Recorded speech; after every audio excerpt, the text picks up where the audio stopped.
Oke, halo semuanya. Selamat datang kembali di channel YouTube Panda. Nah, di video kali ini saya ingin mereview produk kita yaitu scanner ya untuk tipe PRJ33A.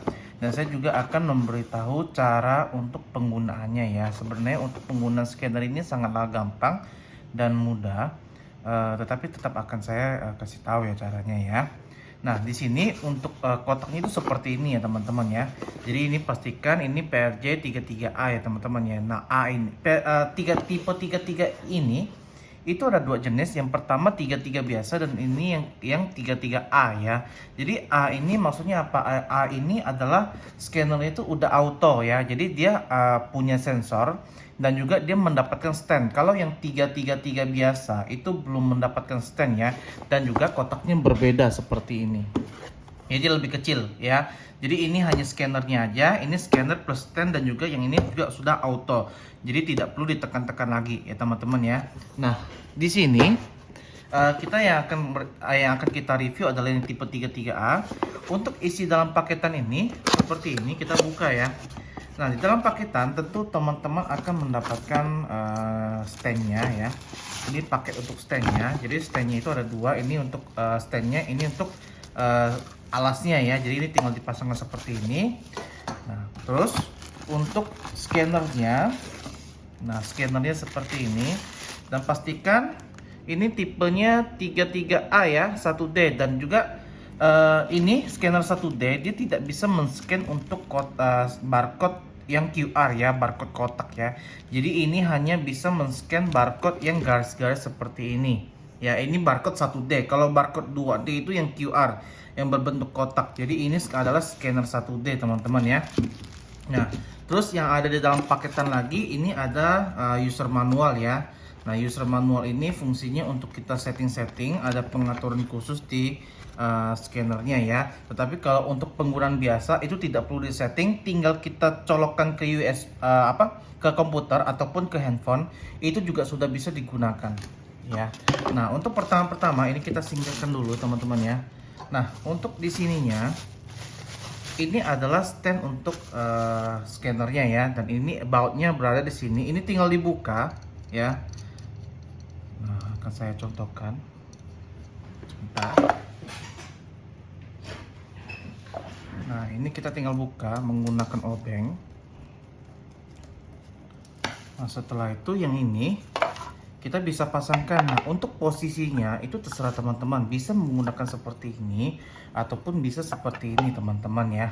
Jadi sesuai preferensi teman-teman saja. Kalau kita biasanya seperti ini ya. Dan juga ini bagian belakangnya tinggal baut ini dipasang di sini ya. Tinggal dikunci teman-teman sampai erat. Nah, sudah oke. Ini scannernya bisa langsung, kalau misalnya tidak dipakai ya, bisa disimpan di sini ataupun nanti karena ini scanner auto, ketika barang lewat di depan dia akan langsung otomatis men-scan tanpa kita harus tekan handle-nya ini. Tetapi kalau kita mau tekan handle-nya ini juga bisa teman-teman ya. Nah, kita langsung ke pengaplikasiannya saja. Ini saya tepikan dulu ya teman-teman ya. Nah, untuk pengaplikasiannya di sini dia menggunakan koneksi kabel USB ya teman-teman ya. Dan juga kalau misalnya teman-teman ini menggunakannya ke tablet ataupun ke handphone, itu pastikan dia memiliki atau teman-teman memiliki OTG saja. Nah, kalau misalnya teman-teman HP-nya biasa Android ya. Android itu biasanya sekarang udah Type C. Teman-teman harus membeli OTG Type C. Nah, untuk OTG Type C ini bisa teman-teman beli di toko-toko online ya teman-teman ya. Jadi di tempat kita tidak menyediakannya, bisa dibeli di toko online. Itu banyak sekali ya OTG-nya, disesuaikan saja dengan jenis HP-nya. Nah, kebetulan di sini saya menggunakan perangkat Android yang ini Type C ya teman-teman ya. Jadi Type C. Jadi saya juga di sini menggunakan yang Type C teman-teman. Nah, salah satu contoh OTG-nya di sini ya, saya menggunakan OTG ini ya Type C karena berhubung HP saya ini di sini modelnya Type C. Kalau teman-teman HP-nya tipenya micro USB ya, portnya beli yang micro USB teman-teman.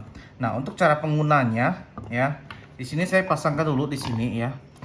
Nah, pasangkan ini tinggal kita ini pertama ke HP dulu ya. Ke HP dulu ini tinggal kita pasangkan. Terus ini kita tinggal colokkan. Otomatis scannernya nyala ya teman-teman ya. Nah, untuk di smartphone kita tidak perlu menginstal apapun, tinggal plug and play. Kita buka catatan ya. Kita buat catatan ya, ini masih kosong catatannya ya.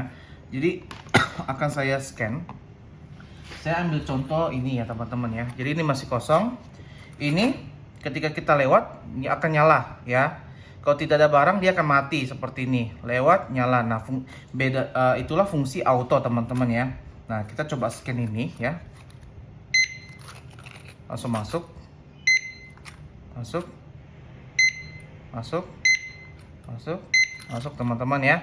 Jadi ini untuk barcode 1D teman-teman. Kalau untuk barcode 2D untuk tipe ini belum bisa teman-teman.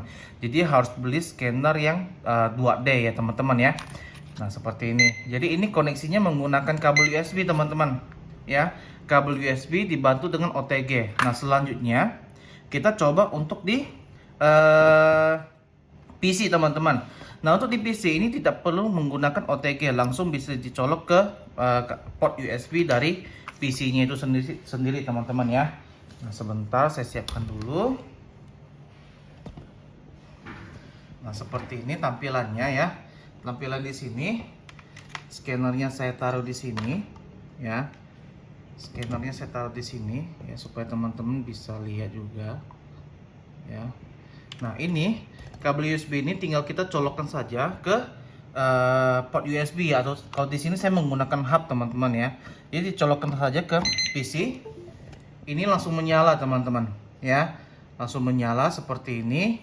Nah, kita coba untuk scan di PC teman-teman ya. Nah, saya ultra wide dulu ya. Nah, di sini saya coba scan lagi. Ini. Oke, masuk teman-teman ya. Di sini ya, masuk ya. Oke. Dan juga kalau misalnya teman-teman tidak mau menggunakan ini nih, mau pakai tangan juga bisa teman-teman ya. Ini saya zoom dulu supaya lebih jelas ya, karena tadi kita menggunakan stand. Jadi saya perlu angle yang luas. Nah, kita pakai handle nih ya. Kita tekan. Juga bisa teman-teman. Terus saya akan coba scan juga di bagian kita masuk ke Word ya. Masuk ke Microsoft Word. Nah, ini di Microsoft Word ini juga bisa teman-teman ya. Jadi tinggal kita scan saja. Ya. Bisa, dan juga kita coba juga di Excel teman-teman. Ya. Coba di Excel. Nah, di Excel ini kotak-kotak. Saya akan coba zoom supaya lebih jelas ya teman-teman ya. Nah, di sini kita akan coba scan. Ya. Nah, untuk di Excel ini karena dia berbentuk angka, jadi teman-teman di sini saya menyarankan untuk mengganti dulu ke ini. Saya besarkan, terus saya ini kan ya. Nah, di sini bagian general ini kita ganti ke number teman-teman ya. Ganti ke number. Baru kita scan. Ya. Nah, dia akan muncul keluar ya. Kalau misalnya untuk Excel ini agak khusus ya, agak spesial. Kenapa? Karena di sini untuk awalnya itu general teman-teman. General itu umum ya. Jadi kita harus ganti dulu kolom, misalnya kalau kita menggunakan data atau membuat data di bagian Excel ini harus kita blok ya, kita ganti dulu semuanya menjadi ke number. Kalau tidak nanti angkanya akan berbeda ya. Nah, sebagai contoh ini saya sudah buat blok atau saya bikin seperti ini aja deh supaya jelas ya. Kotak ya, kotak 1. Ini namanya kotak 2. Ya. Nah, kotak 1 ini saya semuanya ya, saya ubah ke number ya teman-teman ya. Nah, sedangkan di kotak 2 ini ya, ini masih general teman-teman ya. Kita lihat perbedaannya ya. Nah, di kotak pertama saya scan, angkanya keluar seperti ini ya. Nah, angkanya keluar seperti ini. Sedangkan kalau di kotak 2 yang masih general, dia akan keluar seperti ini teman-teman. Ya, itu perbedaannya. Jadi kita kalau ingin menggunakan Excel, kita juga harus tahu Excel itu cara kerjanya seperti apa teman-teman ya. Jadi tidak semua sistem ini kan namanya Excel ya. Excel ini kan sistem operasi, bukan sistem operasi, software maksudnya. Software itu cara kerjanya seperti apa dulu, kita harus mengerti dulu teman-teman ya. Jadi kalau misalnya di sini ya, kita ganti ini ya, kita ganti ini ke number, dia akan berubah ya mengikuti barcode dari si ini ya. Jadi kalau misalnya teman-teman yang menggunakan Excel harus diperhatikan juga bagian di sini teman-teman ya. Jadi sampai di sini dulu videonya teman-teman. Teman-teman bisa pakai juga untuk menggunakan handphone ataupun menggunakan PC teman-teman. Cuma untuk scanner ini hanya men-scan barcode 1D teman-teman ya, dan juga pengkoneksiannya menggunakan kabel USB. Oke, sampai di sini dulu videonya. Semoga informasi yang saya berikan ini bermanfaat, dan sampai jumpa kembali di video-video berikutnya. Bye bye.